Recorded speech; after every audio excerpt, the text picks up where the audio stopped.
People are attracted to real energy. If it's real, people are going to feel what you feel. So to do everything with feeling is something that I kind of noticed. There are a lot of artists that people say, they suck, they're not this or that, but they have millions of people who are following them. And it's not so because what they say, it's their energy. All right, this is Chris from Brothaspeak Podcast, where we interview the innovative, the daring, and the bold with informative topics for the Black LGBT. And one thing I do is I always like to find the latest, the up-and-comer, the things that people probably may have missed. I want to bring that attention right squarely in your ears and let you guys hear whatever new event or artist, in this particular case, we have here. Now, we do have an artist by the name of Erica B. Now, to me, when I listen to her music, I get kind of hypnotized a little bit with her music. I'm pretty sure you will too. So we have Erica B on the show. How you doing, Erica? Hey, I'm doing pretty well. I really like the way that you described that. I get that a lot, the hypnotizing thing. Yeah, honestly, when I listen to your music, it's the type of music where you can just cut it on, continue doing whatever you're doing, and then let it just play in the background and make you. It's a way of an emotional trance in a way, but yet at the same time you feel no need to turn the music away. You just keep listening to it and keep listening to it. That's what I think when I listen to your music. I want to capture different parts of their minds, and I try to figure out different things I can do to keep people interested without them exactly having to use too much thought, just a feeling. Okay. Well, I mean, first off, I do want to kind of find out how you got into the hip-hop game or how you got into the R&B game, which I want you to kind of clarify for me, because I do need that clarification. Because how I picture your music is definitely hip-hop influenced lyrics and rhymes, but with an R&B delivery. And that's how I kind of got your music. Am I off by saying that? No, you're so correct. Like, you're exactly on. You've been doing your research. You've been really listening. Oh yeah, I do. Every guest seems to be surprised, but I do my research before they come on the show, because I want to make sure that I'm dead on when it comes to some of my questions here. And that's why when I listen to your music, and I'm going back from 2012 all the way up, and so when I'm listening, I'm like, I kind of hear some influences, and I want to talk about who your influences are, and who the people that really inspired you. But how did you get all into this music? How did you really get into this? Well, when I was younger, my people used to tell me that I was really obsessed with Michael Jackson. I don't remember that part specifically. Okay. But I remember growing up, I really loved Mariah Carey and Bone Thugs and Harmony. I know that's like two different types of music, but those are the two artists that I loved to listen to, and that's all I listened to. Really? And then I started getting into bachata and other genres of music. Okay, all right. And that's kind of what gave me my love for music. But I started talking at a later age. Okay. And trying out music, it was a way to get people to listen to me because I wasn't used to communicating effectively, but music kind of helped me out with that a lot. So when you say at a later age, what age were you officially verbally talking, or what age would you say? 7 years old. Wow. I was completely mute. Whoa. So wait a minute, were you diagnosed in a particular special No, I was just extremely quiet. I have no idea why. But people are kind of surprised that I can talk now. People that knew me growing up. Wow, that is so. And music helped you to speak, to kind of give more voice to you? Yes, definitely. Wow. That's definitely something you normally don't hear a lot. So at the age of 7, you're not really, you now to start to speak to the world. So people start hearing your voice, and music helped you get there. Was it initially R&B? It was hip hop. I really loved hip hop, but the type of hip hop, it was the Bone Thugs and Harmony, 3 6 Mafia, Twista. It was kind of the more underground area of hip hop. Wait, what type of parents was letting you listen to underground hip hop? Wait a minute, who was bringing in the music here? Well, I think like my mom, she was really into neo soul, Erykah Badu, Child, but she listened to Tupac and 50 Cent. I kind of just have a really wide musical background from my parents. Okay. So now you're growing up with all that neo soul. You're growing up with that Bone Thugs harmony, and you basically started to give more voice to yourself. When did you actually start writing music? I actually don't write. You don't write? I don't write because my vocal cords, they're like really weak. So when I record, it's extremely soft and I alter the volumes. But the reason why I don't write is because repetitively read something, I tend to get tired of saying it. I get bored of it and I get used to it. It's not, the feeling isn't new anymore. So I kind of just get on the mic. I don't know what I'm going to say. I just start saying things. So if I hear something that I like, I just cut it out and edit it and continue. No way. So this is purely freestyle we're basically listening to when you're recording. Correct, but it's not always ongoing. Sometimes it's stop and go, but I don't write anything. Wow. Very rarely do I hear that. I mean, I've heard that about Jay-Z. Basically, he just comes in there and doesn't normally write. I think I've heard also about that when it came to Biggie. I think I've heard that about But when it came to R&B, I rarely hear that. I don't know who basically does that with no writing any lyrics. That's actually pretty interesting. So when it comes down to how do people perceive that? How do people think about that when you do not write lyrics now? I don't think anybody knows because I kind of don't put myself out there as a person, just kind of my music persona. Interesting. Is that something that, because you get that one song here that puts you out there, that's all going to change, right? Yeah. So this is actually the first time I'm kind of exposing myself. Okay. And honestly, I thank you. Thank you for allowing me to be the first to... Long overdue. Yeah, well, you know what? Yeah, because yes, I mean, it really is long overdue. I read the lyrics, not the lyrics, but I've actually read the comments. A lot of your fans who are following you, a lot of your fans, they're just like, I can't believe this person is not as big as this person should be. Is that something that you purposely wanted? That you just did not want to really throw yourself out there too much and try to kind of keep it low and develop a nice little following? Is that something that was more of an interest for you? Yeah, it was kind of me setting myself into a comfort zone because as far as the exposure goes, I kind of backed away from it over the years. And it's an off and on thing for me. I'm not sure if I want it, but when it comes, I don't want it. I'm kind of indecisive. Okay. So right now, are you in that same state when it comes to being indecisive, or you just kind of said to yourself, you know what, let's go for this? Is that something that you? Yeah, I'm just like, let's go for it. I'm meant to be.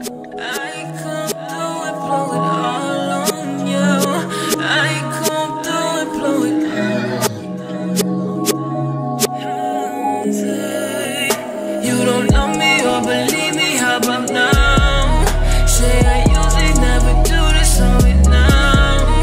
Watch my back, I'm out my city, I can't drown. You keep asking me who's with me. And why do you think now is a good time for it? Because every other obstacle that I've come across in life, it keeps leading me back to right where I am right now. All right. And so when it came down to current album, The Offer, what was the inspiration behind this album? Ooh, so the Offer album, 2016, I was having the type of year where I was working a job at Nissan 7 days a week, 18 hours some days. And I was just wondering, like, is this life? Or what do I have to do in order to take my music to the next step? Term, The Offer came into mind, and I came up with an EP called The Offer, and the songs were specifically supposed to be me stating what I wanted. I'm offering myself. I don't know exactly what I'm offering it to.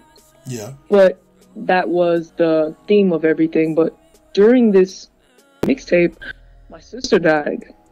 Oh, wow. Like when I was working on my second song, I was texting her, and then I ended up still pushing through and having to finish the whole mixtape. just trying to stay focused and be strong for the music. So that mixtape specifically is really special to me because it was during a really hard time in my life.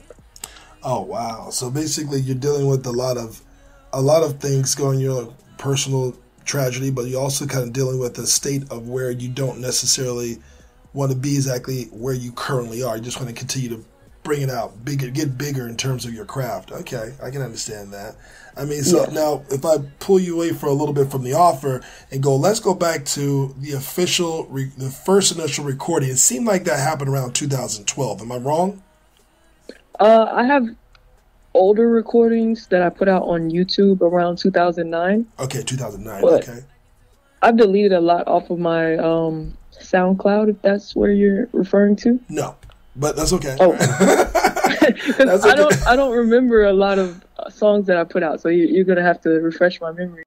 Go to all my sources, including SoundCloud, YouTube, and everything else, to just kind of find out, or any previous articles that are kind of mentioned about you. And I didn't realize that even myself, I kind of found myself saying, "Wait a minute, I was following her on one of the songs from last year, over a year ago." One thing I like about SoundCloud, it definitely points to exactly when you reposted this song, and that was over a year ago, and that was definitely with. That was definitely the top 40 LGBT that I normally listen to over there and off of SoundCloud. He had you listed there. And so definitely I said, okay, I like this song. And I just kind of reposted it and showed my love for the song too. And that's where I was saying, okay, who is this Erica B? Then it came back again under LGBT Underground. You came up again. And I said, who is Erica B? And that's why, I had to give you a call and reach out to you. So going back to 2009, all the way up, and you kind of slowly but surely, you kind of felt comfortable when? When did you actually truly feel comfortable in your music? What year was that? I would say 2015. I didn't really recognize myself after I would finish a song. It's like, it's not me. I would get a feeling as if, I don't know, I'm not sure. It's just, it doesn't feel like it's me. How would you describe you to your fans? I would describe me as someone who puts my emotions into everything that I do. Gotcha. So I really can't even think right now how I would describe myself. I'm just thinking of the music. And I would describe that as it's very emotional. No matter what I'm saying, it's got emotion behind it, whether it's words to appeal or words that matter. Right after I sex you, obsessed with the way I don't need you or sweat you. I take you down like promoters that cancel. Got white on my shirt, you too much, I might zan you. I don't wear Gucci, got bands in a Phantom. I crash it up, that's how I like my Phantom. You follow my direction.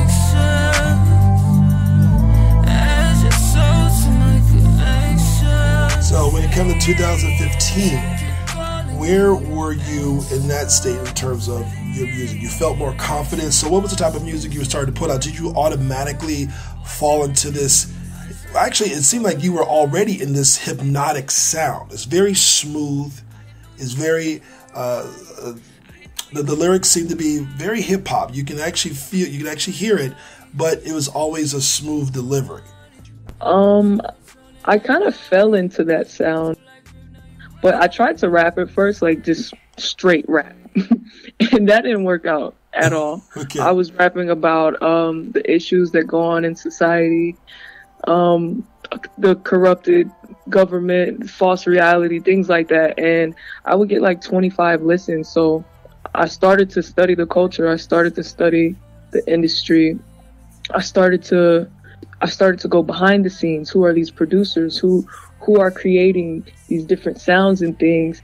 And it started to give me a better idea of what I need to do to appeal, but not stray too far away from who I am. Gotcha. And so when you finally started doing that research, that kind of gave you a better focus in terms of what type of songs you would kind of bring up within yourself, or it just basically you at least had that knowledge base? The type of delivery I should have, like capturing people with your energy. People are attracted to real energy. If it's real, people are going to feel what you feel. So to do everything with feeling is something that I kind of noticed. There are a lot of artists that people say, they suck. They're not this or that, but they have millions of people who are following them. And it's not so because what they say, it's their energy. They're jumping around. They're making them feel exciting. So a natural energy that I know how to give, it's that emotional, that sensual feeling that you feel when you listen to me. Okay. So I've heard. Now you did mention Mariah Carey. Is there any artist in particular in the R&B lane that you really said, yeah, this is it? Obsessed with Mariah Carey. Oh wow. Okay. I kind of use some of her notes in some of my songs, not the high notes or anything, but I can listen to some of my songs and recognize it because I listen to her so much. Some current artists today that I really love, like I really love Drake. Okay.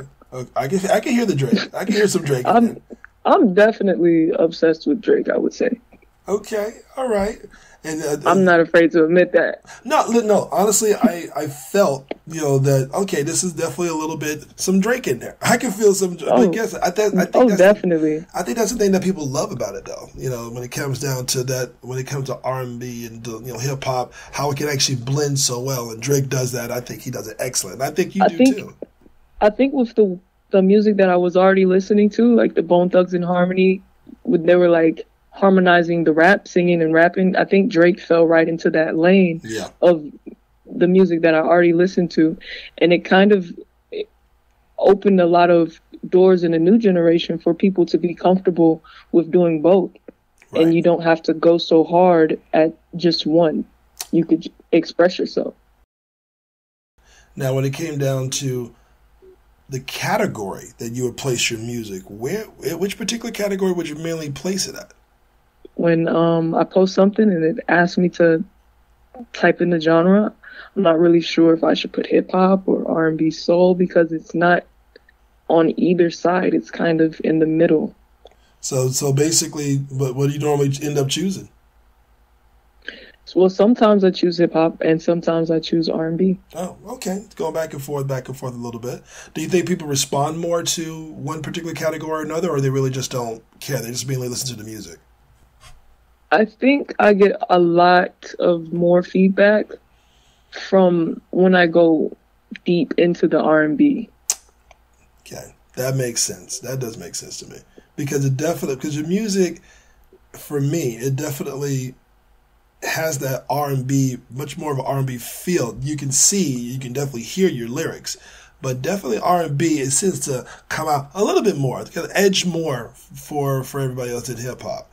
But the thing about it is you can tell, especially with the days world, when it comes to the music, how hip hop and R&B blends pretty well. Now, to go to the LGBT point, where did you notice that, hey, I'm going to do this music for this particular artist or that particular artist? Was that ever an idea who you're going to be really doing it for?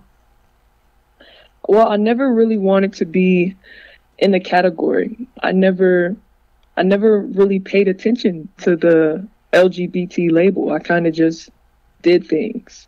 And then later on in life, that kind of is where I got a lot of the recognition from, and it kind of opened my eyes towards that. So basically right now, when it comes to doing your music, doesn't matter. You do whatever you feel, and if that's for LGBT, it's for LGBT. If that's not, that's not. Now, when it came down to, because I was looking at some of your past videos, and I'm looking at the current video, at least I think is current, when it came down to the offer, and I saw the video that you had posted there. You had pills in there, and you were near the mountainside. I'm thinking, whoa, I got to ask you, what was the inspiration of that particular video, and why did you go that, was there a particular message you were trying to deliver? What was it? Dealing with a certain lifestyle that I had always thought that I wanted. Everybody has the California dream. Everybody wants to live on the West Coast, be around the celebrities and live this glamorous life. But when I got there, and it wasn't what I wanted, and I kind of got trapped and caught up in a certain lifestyle that I always wished for. I got involved with the wrong people, I was seeing things that I would never think that they did. And just the whole culture of things, it was the type of lifestyle that you drown in if you can't swim. Gotcha. So in that video specifically, I just wanted to show, without showing too much, but I just wanted to show how I was just in a state where I felt like I was drowning, because every goal, every wish, every dream, I got it. But what's next? Because this is not what I thought that I wanted. The pills were basically to represent me at a very low point in life. Gotcha. Me spiraling down mentally and emotionally.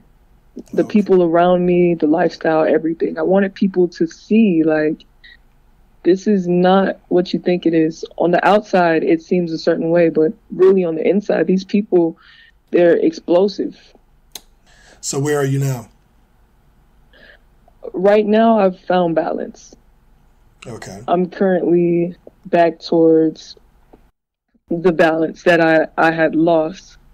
Now, do you find it, I see you was working with a producer called Showtime? That's the producer that you're currently working with? Oh no, he's helped me with a few videos in the past. Okay. Oh, so he's more a video director. Okay. Now, when it comes to the people that you find to help you with these projects, are they, when they listen to your music, do they kind of see is it more on the LGBT tip or more on just the R&B tip? Well, I haven't really worked with anybody. If you do see someone else's name on something, they may have helped me hold the camera. Oh, wow. So it's all you. Yeah, but my last video, I do have this friend, which is also an artist. His name is Rio Porcel. He definitely helped me put together that music video. Gotcha. Which is my favorite of them all. Nice. Because it actually had a message in there. So where do you normally do your shows? Where do you normally go and perform for people? I've done a few shows out in Cali, Atlanta, Tennessee, which is where I'm from, which is where I moved from before I got here. Oh, wow. But lately, I haven't really been doing anything around the city. The music scene here in Las Vegas, it's more of a techno dubstep type of feel. I mean, it's appreciated, but it's not the scene here, I would say. Now, I am kind of curious because, every now and then, I can just kind of play devil's advocate. Sometimes they actually say, you know what? Sometimes you got to give that banger. So when he came out to Unforgettable, when I saw him on the Breakfast Club, there you go.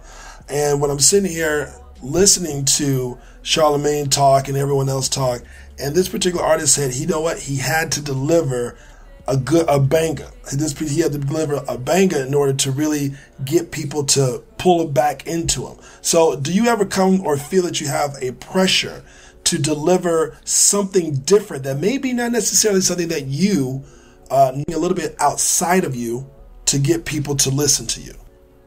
Oh, definitely. I haven't done that yet, but I do have people asking me.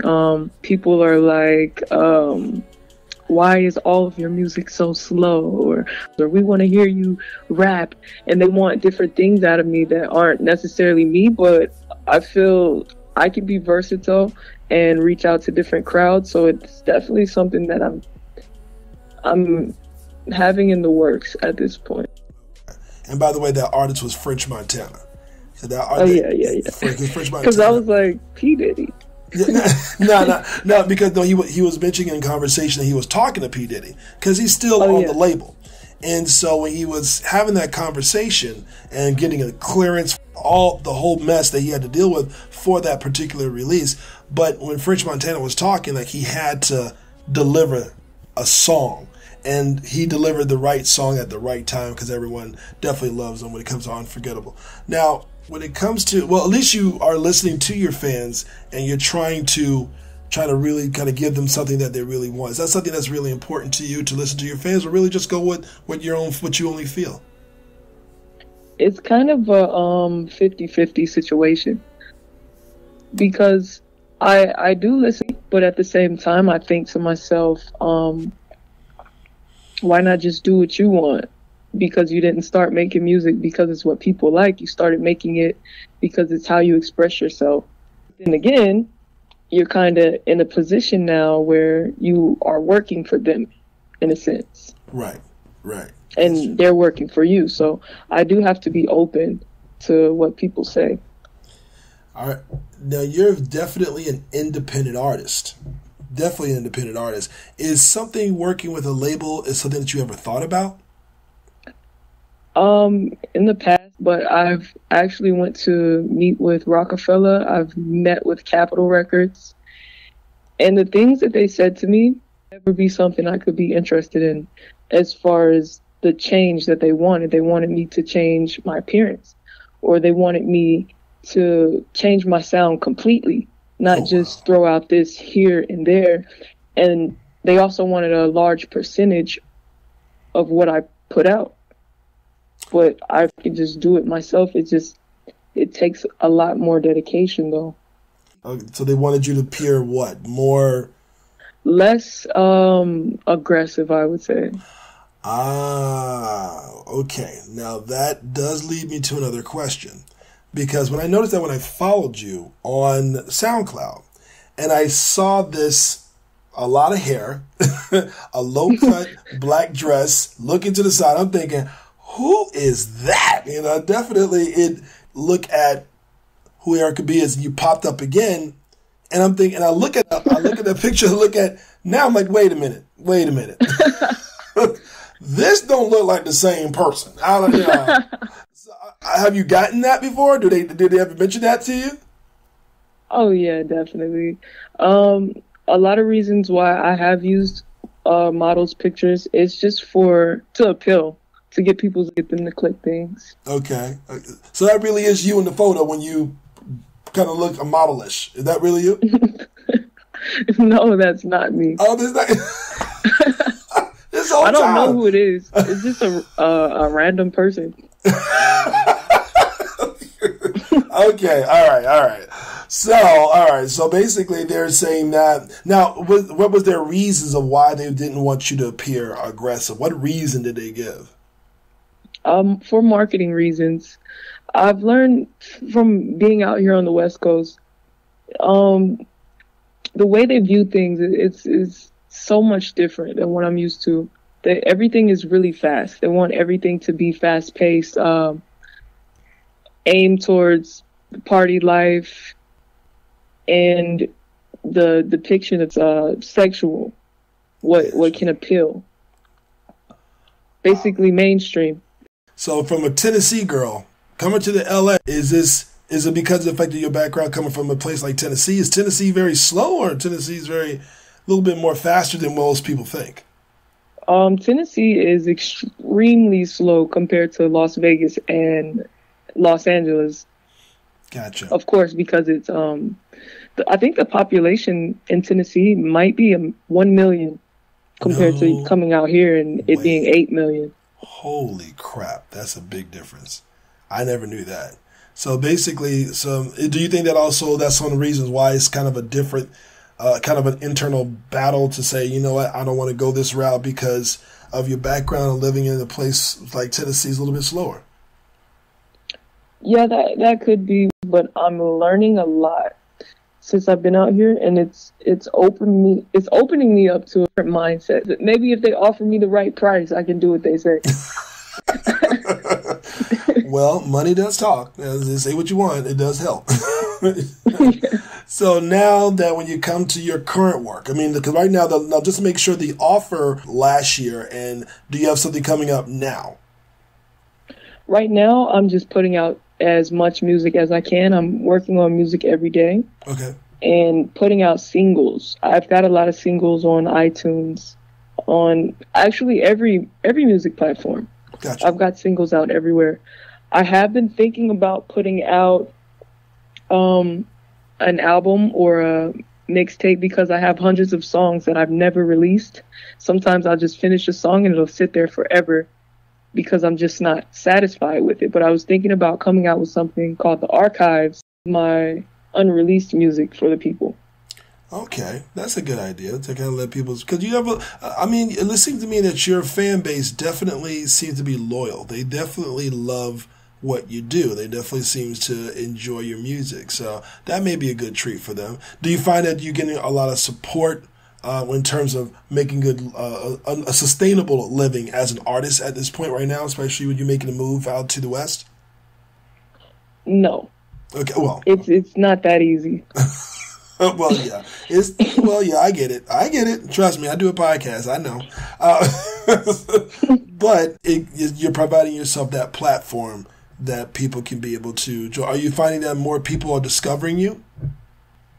Yeah, I've noticed that putting myself behind my music with no image is not that effective. Yeah. Opposed to putting my image out there and then people finding the music. I found that to be a more effective approach, because a lot of people, a lot of my following, they don't even know that I make music, which is weird to me. But they just follow me for whatever reason they feel like it. Interesting you say that. It's very interesting because I even as a podcaster, I don't have my image out there very often. Very blue moon, you may see something just to say, okay, I'm here, show my face. But I, as a person who's producing content, just like a person who's producing music, you understand that people look at who they want to see who they're listening to. They want to exactly see who they're listening to. So the importance of a visual is definitely, to me, I've also had to learn that lesson. It's important. It's important. So you'll definitely, be seeing some different things from me, because I understand that the visual. Who are you finding more listening to, Erica B? It's always been majority of women, but more so at the end of last year and so far this year, I'm noticing there are a lot of men coming out of the blue, and that really makes me happy, actually, because I'm like, whoa, I wasn't expecting this. Okay. How are they discovering your music? I'm not sure. I don't usually ask people. Okay. They kind of just pop up. Interesting. Okay. All right. Twitter. It helps. Are you on Twitter also? I am. I have every social platform, but mainly I tend to give more attention to Instagram, but I need to spread it out more. It's tough as an artist. You got to balance all that stuff and learn different platforms for this and that. I get it. I totally get it. Is there a particular plan for this year, because it's still early in 2018, of what you want to accomplish? I want to take my music to a new level. When I get to a certain point, I usually stop. When I get a certain amount of people looking at me, I usually just stop. I'm not sure why I get so comfortable, but I just plan to keep going and then see what's to come from that. Plan on doing a lot of shows. Supposed to be doing the She Pride event in Virginia. I think it's in August. So that's supposed to be really big amongst the LGBT community at this point. Nice. So are you getting a hold of a lot of promoters? I would say it's 50-50 with that as well. Okay. I just started reaching out to promoters here in Las Vegas and California. Nice. Okay. Are you getting a healthy response?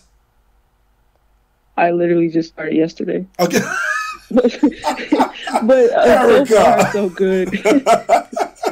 Okay. All right. But better late than never. Doesn't matter, I think it's kind of hard because being an independent artist, doing everything yourself. Yeah. And knowing how to do everything, it's kind of stubborn to where you think, well, I can do everything myself. I don't need people. Yeah. But really you do. You do need a team of people. You do need people to help you, even if you know how to do it. But that could also give you a better visual of how you need things done. I'm getting to that point where I'm realizing that it's okay to reach out to other people, even if you already know how to do it. Good. That's actually, so it sounds to me you are definitely picking up learning lessons to surround yourself with those who have expertise in the areas that you may not necessarily do, but maybe there's something that can add to it to kind of give you that extra special note or sound. Is that correct? Okay. Right. All right. And honestly, you know what? These are life lessons. How old are you, by the way? 26. Oh, okay. You still got a lot. It's a process, and considering the fact that you got in this pretty early, definitely you've been, how many years would you say you've been putting out music total? I remember I put out my first song in 2009. I was recording before that, but for the public, I put out freestyle on Facebook. Their response to it was so surprising to me. So ever since then, I've been doing the same. So it's getting around close to 10 years. Wow. A guest that I had here was Samson McCormick, who's a stand-up comedian. And he definitely said around the 10-year mark is where you finally get it. Would you say that you're approaching that now, that you're finally getting it of exactly what needs to be done and what needs to be in order to move to the next step? To when I was 19 and I really wanted it, to now on this journey, I could say that I was nowhere near ready. And I know that it's time, because I'm kind of at a point where you feel like giving up, but you don't want to. So you keep pushing. Yep. And that's usually the time in people's lives when they push to whatever it was that they were wanting. It happens for them because they didn't give up. So now that you are approaching that mark, what is the goal? What do you expect to happen and accomplish this year? I just want people to stop sleeping on me. I